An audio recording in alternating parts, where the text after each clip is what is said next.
Every leap of civilization was built off the back of a disposable workforce.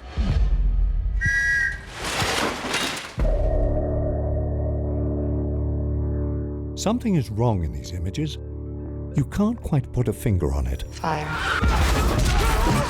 But when we watch the movies of Denis Villeneuve, they have a way of making us uncomfortable, uneasy, and confused. His is a world without answers. Tell me where they are! I like movies that are staying with me for days or weeks. You know, that's the beauty of cinema, when you create images and those images create emotions or questions inside yourself. That's why I would like to do as a filmmaker. In this video, we're going to explore how Denis Villeneuve tells stories about ambiguity. By manipulating the music, color, editing, cinematography, and more, he creates a cinematic experience built on the notion of uncertainty. Wait!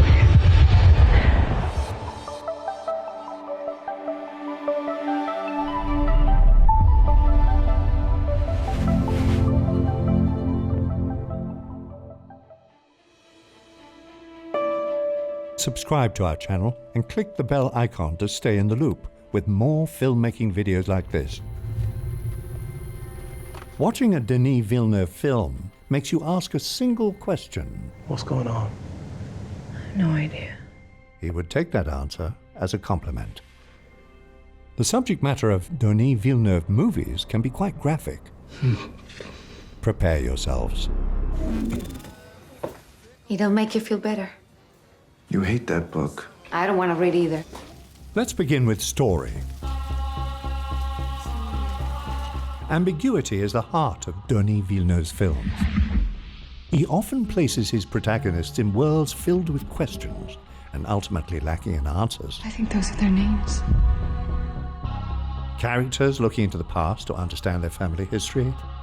Survivors searching for purpose after a tragedy. An idealistic field agent navigating uncharted moral territory. But you don't want to, do you? I just want to know what I'm getting into. In Villeneuve's films, identity is in question, certainty is elusive, and morality is slippery. But it's work. It's work that molds them into a child worth having. If you want to build a story like Villeneuve, place your protagonist in a position of deep uncertainty. Why'd you come looking for me? I don't know. And follow their search for answers, no matter how dark or dangerous the journey. Our second subject, production design.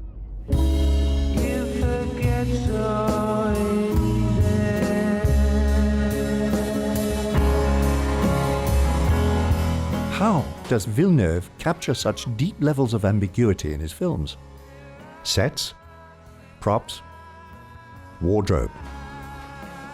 The world itself becomes questionable. In Sicario, Kate's first glimpse of the dark world around her comes in the opening scene. A suburban house, an icon of normalcy, has corpses sealed within its walls. How many total? We've got 15 in this hall here, about 20 in the back bedroom. We haven't even checked the attic or under the crawl space. This juxtaposition of unexpected elements puts the audience in a place of unease. Villeneuve echoes this idea in Prisoners, where a nondescript exterior is contrasted with an interior filled with venomous snakes and decorated with the scratchings of a madman. If you want to use production design like Villeneuve, use ambiguous and symbolic imagery to create unsettling worlds. In our blog, we take a closer look at how costumes are used to separate the doppelgangers in Enemy. The link is below. I'm fucking crazy! Next up, color. Villeneuve uses color in many ways to maintain this sense of ambiguity. In Polytechnique, the entire film is shot without color, which detaches the audience from the true-life horrors of a mass shooting. When Villeneuve does use color, he either chooses a single overwhelming color to create slightly unreal spaces, or he uses contrasting colors to interrupt that consistency and throw us off balance.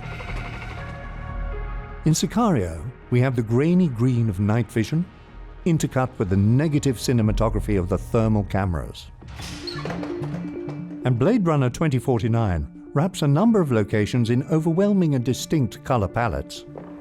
The brownish-yellow zen qualities of Wallace Corp, the white sterility of Dr. Staline's lab, and of course, drowning in irradiated Las Vegas in bright orange. But Villeneuve also uses contrast to interrupt this consistency. In Enemy, Anthony's blue motorcycle and red helmet invade Adam's jaundiced complacency. The hazmat suits in Arrival provide extreme contrast inside the alien ship, where we are the ones who don't belong. I'm human. If you want to approach color like Villeneuve, use a single color to elevate a location past normal, and find isolated pockets in the frame to let a contrasting color pop. We've put together a collection of images from Blade Runner 2049 that demonstrates how Villeneuve uses color to define the various locations. Our next subject, cinematography. Denny makes the kinds of films that drew me into filmmaking in the first place when I was a kid. As we've seen, Villeneuve adds elements of ambiguity to create an unsettling experience for the audience. Villeneuve achieves this with off-center framing, inverted camera angles, and lighting that obscures the subject rather than illuminating them. The rule of thirds is a principle in which subjects are placed along planes and axes.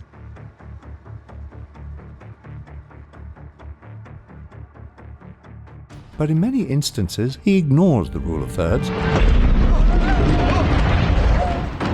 to create frames with an excess of empty space either above or behind the subject.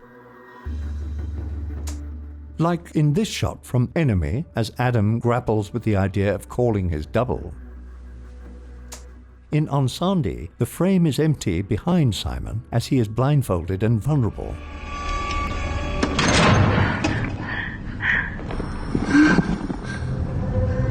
In Arrival, Villeneuve takes this idea to the extreme as the world is literally turned upside down. If you want to approach cinematography like Villeneuve, break traditional composition rules to put characters off-center and off-balance. Follow the link in the description for a storyboard of this scene from Sicario to see how light and shadow are used to represent character and theme. Moving on. Editing. Villeneuve keeps the audience guessing at every turn by constructing non-linear timelines and by using collision montage. In Arrival, Louise's contact with the aliens is fundamentally changing her perspective. She has visions and dreams that blur the line between reality, fantasy, flashback, and flash forward. I know something that's going to happen. I can't explain how I know, I just do. In Prisoners, Villeneuve uses editing to create doubt in the viewers. Okay, take a look at him again. Detective Loki questions Alex about the missing girls. You don't recognize these girls? I didn't see them. May I sit down? What do you do in the RV? Answer my questions. Sleep there. You sleeping there? You were sleeping out there? During the day? Why was the RV parked outside the house? We intercut between the interrogation and the forensic team examining the RV. Villeneuve knows that when you intercut like this, the audience will make connections between the elements we're seeing. You plan on taking 2 little girls? No. You done that before? No. He wants us to imagine Alex taking the girls. So if you're editing like Villeneuve, construct non-linear timelines and use collision montage to keep the audience guessing.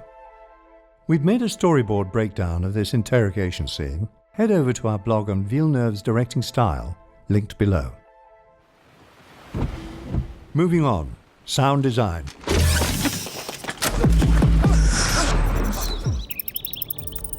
Villeneuve uses sound to blur the lines between fantasy and reality. Listen to the alien vocalization in Arrival.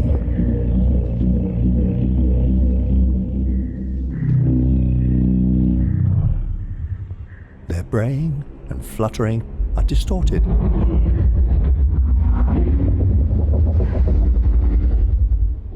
We can imagine animals on Earth making similar sounds, like large underwater beasts pitched down a few octaves.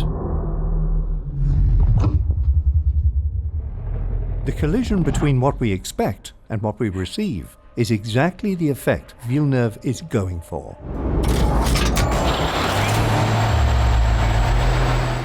In Blade Runner 2049, Kay has tracked down Deckard to an abandoned and ancient casino in Las Vegas. Their confrontation spills into a showroom where a hologram Elvis performance cuts in and out.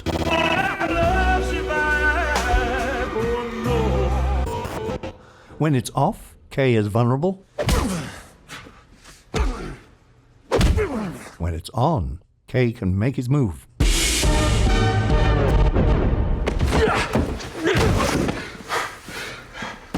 Look, I don't want to hurt you, but you're not making it easy. The randomness of when the music comes in and cuts out denies our expectations and creates a tension that would be absent from the scene otherwise. If you want to approach sound design like Villeneuve, find a middle ground between real and unreal sounds, and between what we expect and what we receive. I like this song.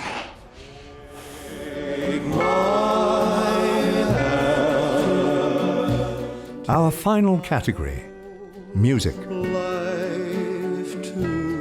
Villeneuve blurs the line between real and unreal. In Blade Runner 2049, we hear this as Kay flies into the city. Is that a part of the musical score, or is it a revving engine?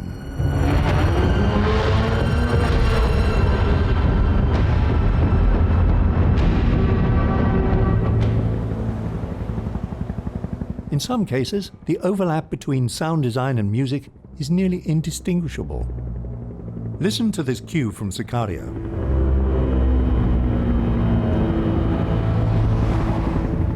When the helicopter finally comes into frame, the sound effects and music blend together into a single barrage of audio.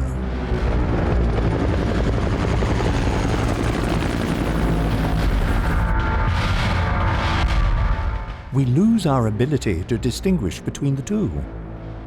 Villeneuve keeps us guessing. Is this non-diegetic music or diegetic sound? It sounds like an alarm, a warning. If you want to use music like Villeneuve, blur the lines between music and sound. Use instruments that sound both exotic and familiar. So how does Villeneuve build films that are so unsettling?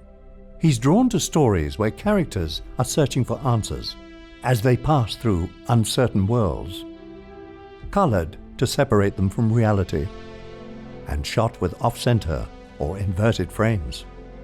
He manipulates time and space with editing and creates doubt in our minds.